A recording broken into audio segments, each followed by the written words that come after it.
There we go. Look who's with me today. Roy Jones, the legend. Yeah. What was the name? It was Hook, Captain Hook, yeah? Captain Hook. Captain Hook, Roy Jones. Love the left hook. I could never get the left hook off. I was more of a straight right hand, you know? Yeah. But, great, man. So you are over for, what are they calling this? Like Clash. What's it called? Clash? Transatlantic clash. Transatlantic clash. There Yeah, it is. I thought it would be, two T's or two C's, but it's not. And you are the team captain for USA, yeah? Yes. Yeah. Have you seen any of the guys on the card yet, or you just? Only man, the one that I trained. I haven't seen many of the other guys, but I trusted them because last time they did it, it was a very good matchup. They had very good fights, and it came out a draw. So I tell you, whoever did the matchmaking did a very good job of it. You understand me? Because for them to come back and we were able to have a draw in the first one, that's going to be probably one of the most epic ones. You understand me? And it gives guys incentive to come back and do even better next time. Yeah. So I loved it. No, absolutely. Everyone loves it. I'm training a guy now, Lucas Rohrig. He's fighting on the card as well. So that's why I'm here. And yeah, they're all billed as like 50-50 matchups, similar records. Yes. And there's a lot at stake, I feel like times have changed now where guys do have to go in these maybe tougher fights earlier. They don't have a whole host years of fighting journeyman, should we say? Well, what happened was because the guys at the top stopped fighting each other, it allowed a door to open for people like the influencers. So, two mules is a good race. You got an influencer and another influencer. Neither one really top boxers, but people want to see it because they're equal. Yeah. And the guys in boxing that are equal, they can't see it. Like right now, people love nothing more than a Gervonta Davis and Shakur fight, right? But they can't get that because Gervonta now has to go back and fix what he did with Roach. Yeah. And Shakur, he wants it, but Shakur's over doing other things because he has to.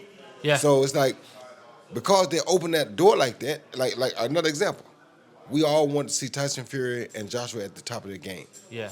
We'll never get that now. Yeah. We may get it, but it won't be at the top of their game. No. We want to see Mayweather-Pacquiao at the top of the game. We didn't get that. No. We got Pacquiao-Mayweather after Marquez knocked Pacquiao out. You understand? Yeah. So that opened the door for even 50-50 fights. Yeah. People want to see fights where they think both sides got a chance. So in this transatlantic clash, we started doing just that, giving guys 50-50 fights. Yeah, if you want to come be a part of it, you probably want to fight somebody better than you would fight at this point in your career. But if you're good, the good is going to prevail. Yeah, exactly. The good's you're gonna prevail. So if you're that good, you're going to show. If you're not that good, then it's going to tell. Yeah. That's why they call it show and tell. Yeah. Exactly. Like, when was the first time in your career where you was thinking, maybe not a 50-50 fight, maybe you never thought you was in a 50-50 fight, but you was like, oh, I need to be on my A game. Man, I can't make a mistake. Listen, my second pro fight, I fought a guy that was 9-2. Yeah. But he was a sparring partner for Simon Brown, who was world champion at the time. Yeah. I better be on my A game. I'm 1-0. This guy's 9-2, and he's sparring with a world champion now. Yeah. A current world champion. You understand me? Then my third fight, I fought a guy 16-1. Yeah. So you was matched hard.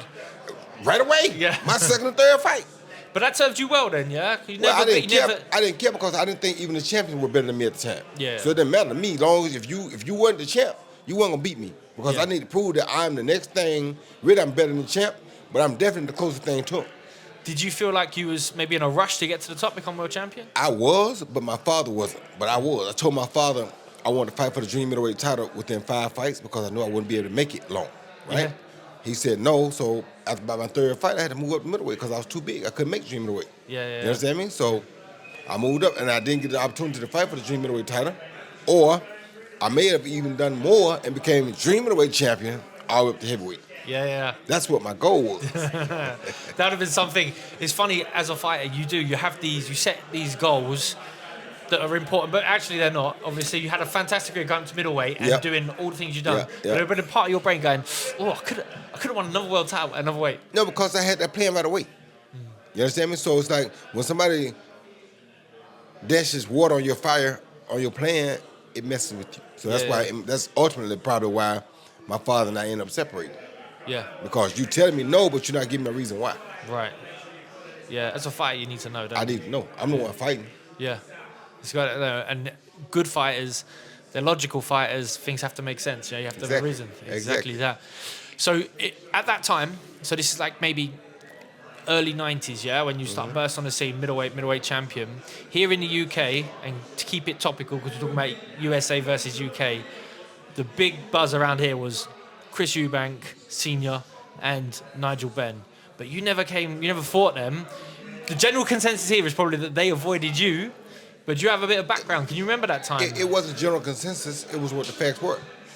It's like, when you get to be the man, they got to come see you. Same with Darius Mikacheski over in Germany. He had the WBO light heavyweight title, but he never would come over here and fight. So it's like, I'm not chasing nobody, but I'll fight anybody. That's always who I've been. Now, people ask me right now, if Jake Paul called you out, would you take it? Would I ever ducked? What have I ever ducked? Yeah. If they gave me the right money to fight 12 again, what am I ducking? Yeah. I don't duck nothing. That's not who I am. It's not in my DNA. Yeah. Understand me? So, for me, had I got the opportunity to fight those guys, I would have gladly took it. I wasn't going to come over here and fight them. No. Because, first of all, look what happened to Jerry McCullum when he came. Yeah. Then, I'm the man. For y'all to be the man, y'all got to come beat the man. I had to know how I got to be the man. I beat the man, James Toney. Yeah. James Toney got on TV over here before I beat him. He was on the telecast with them and basically shut both of their mouths. You understand me? Yeah. Basically, neither one of them showed any real concern to want to fight James. They looked at him like he was a monster. Yeah. But then I go tame the monster. You think they want me? Yeah. So the General Conscience said that they don't want you. They didn't want him, and you just made it look easy against him. Why would they want you? Yeah. You understand me? Yeah. Now, after the Ben McClellan fight, I did call Ben. And he said we're going through a divorce. He would contact me after the divorce. But you know how divorces are. They take a lot out of it. Sometimes you don't even remember what you say. So Yeah. he forgot, I guess, whatever. And I never really talked to him again after that but I did call him and ask him about a fight. Because that's who I was. I think I wrote Michael Watson a letter once to try to fight him. Because I wanted in. Yeah. Whoever's supposed to be the best, I want that. Yeah. That's just who I was. Yeah. It was a great era of boxing. Nothing against nobody. And it's never nothing guaranteed you're going to beat nobody. But these guys were the top here. I was the top in the whole world. Yeah. So anybody that's close to the top, I want you. Yeah. Just who I was. Would you study guys back then? Would you watch tape? Of course, I knew everything about every one of them. Can you remember what you would have watched about Eubank that would have been dangerous? Eubank kept his hands low, but he was a hard puncher. Yep. And he had a lot of poses, and he would come at you right away in the first second of the fight. So once you made him box and pushed him backwards a little bit and then let him fight his rhythm, he was done. Nigel, on the other hand, was a very dangerous puncher too. But to me, he was a bit of a more dangerous puncher than Eubank because he didn't have the posing and all the things that Eubank had, but he was a devastating puncher. Yeah. That's why I was the only person that picked him to beat Gerald McClellan when McClellan came over here. Yeah. They said, how did you know? I said, because McClellan's going to fight his fight. That's the only chance Ben got. And if you fight his fight in his home country, you're going to have a hard time beating him because he's a game fighter. He's one of the best punchers you ever going to meet. You understand me? So if you go over there and fight his fight, it's going to be hard to beat him. Yeah. We've got, here in the UK, in a couple of weeks, we've got a really big fight. There's no titles on the line, but it's that rivalry again from the fathers. You've got Conor Been now, the son of Nigel, fighting Chris Eubank, Senior's son, Junior. I know you've worked with Junior. Yep. Have you followed the build-up for this fight at all? I follow a little bit, but here go my thing. Here's the way I see this, right? People do things nowadays more for prestige and fame than they do for really seeing who's the best, right? If you look at this fight, it's really not a fair matchup because one is a really 140-pounder. The other is a really 160-pounder. Yep. You understand? So it's really a 20-pound gap. Yep. But they're both exceptional fighters still, and their fathers had history, which makes this fight very interesting now because of the family history. So what I had told them about 3 years ago, maybe before when I first started working with Chris, I had told some of the guys here in this country, and I don't like to tell my plan much because I have it for boxing, I know, right? I said, listen, guys, let's do this, or y'all should do this. Y'all should put Harlem Eubank in against Ben because they're close to the same weight. Yep. It's still Eubank-Benn. If Ben beats Harlem, now he has even more reason to go challenge Chris. Yeah. Because Chris is much bigger. But you beat one Eubank already, now you got even more reason to say, I want the big guy. Yep. Now people become even more involved in it, and it sells. That's two big paydays now instead of one. Yeah.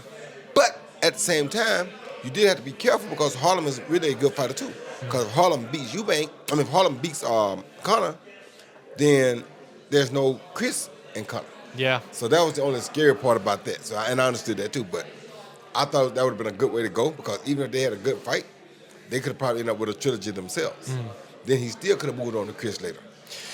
Obviously, you had so many super fights, and you was at the top, like fighting at the Olympics. You had to deal with the pressure of boxing, throughout your career from a really early stage. The pressure of this fight for both these guys is huge. I think you'd say that Eubank has had bigger fights. He's had a world title challenge. How do you think the mental side of this is going to play out come fight night? The good thing is Chris learned, I think, in the fight against when he lost last. I think he learned in that fight that you can't Liam Smith. Yeah. I think he learned in that fight that you can't underestimate nobody. Because Liam Smith was not known as a knockout puncher. And he got a knockout win over you. So I think that woke him up and prepared him for this upcoming fight. So if he takes his lesson from that fight and apply it to this fight, he'll be fine. Conor, on the other hand, has to take a page out of his own dad's book. The only way I'm going to beat Eubank is if he's flat on his back. I'm not going to outbox him. He's bigger than me.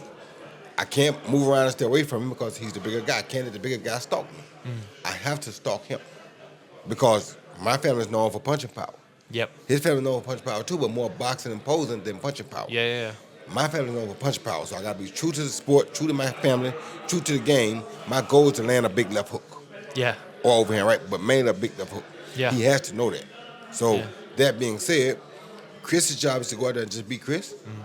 But Eubank has to go out there and try to gamble to make something happen. I mean, not Eubank, Conor. Yeah. I mean, neither guy had a huge amateur pedigree. And both guys had a huge amateur pedigree because they got professional fathers. That's a huge amateur pedigree right there. Okay, yeah. Maybe right. Yeah, maybe you are right.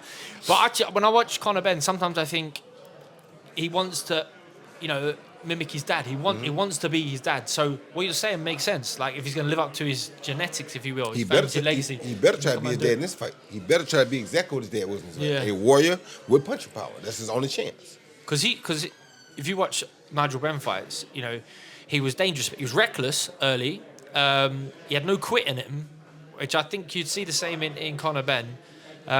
Always entertainment, but if you was a Ben fan, you're on the edge of your seat because he can either win or lose at any moment. That's the whole point, and that's the same way Conor has to approach this fight. I got to either win it or I got to lose it. Have you ever had a fight like where you've had that much emotional? Even just bad blood build up. Just a second Montel Griffin fight because they disqualified me on the first one. I was pretty angry. Then the things he said between the fights kind of got me really angry. So, but that's about it. Yeah, and you dealt with it. Obviously, I know you win and you win well, and you get the knockout and you avenge that disqualification loss that was the blemish on your record. But any pearls of wisdom that you got from that you would advise to Conor Been or even Eubank if you was advising them? No, all I'm advising both of them is to be the best you that you can be because you got to remember you're not fighting for yourself, you're fighting for a family legacy here. So it's not just about you guys, it's about where it started from. It started from your fathers. You understand me? So to keep this legacy going, you guys have to have a good showing or the legacy could die right here. Yeah. You understand me? So if this is a good matchup, maybe a rematch even happens or maybe we even get a trilogy out of it. Now y'all still leaving future for the future Eubanks and the future Benns to come together again. You understand me? Yeah. Or you may have given Harlem a shot to step in the picture now. You feel me? So we'll see what happens. No, perfect. Yeah, man. You so on the George Groves Boxing Club, I like to give a little quiz, if we will, to our guests. And since we are here for USA versus UK, I've been through your record, Roy, and I've had a little look, and I might have missed one or two, but you fought a couple of Brits over the years. Yes. I'm going to quiz you now on them and see if you can get them for me, right? As far as I'm aware, the first Brit that you fought, right, was for a world title, light heavyweight world title. What? It was the light heavyweight world title. No. Was it not? No. Who was it then? First Brit I fought was Richard. What's the kid name that commentated here? Woodhall. Richie Woodhall. Of in course. the Olympics. No. Oh, he's done me on the Olympics, yes. Well, you say you quizzed me about the first Brit I fought. That's the first one I fought. Yeah, there you go. That could have been the bonus question. Richie Woodhall was the first one. Richie Woodhall, of course. Yes. I'm so sorry, Richie. I've done you an injustice. So you've already beat me. You've completed the quiz. Right, there we go. But I had, as a professional, I had 4, but there might have been more. Okay. So 4 Brits. Okay. Can you name them for me? I just know Clinton Woods. Yep. Would you win?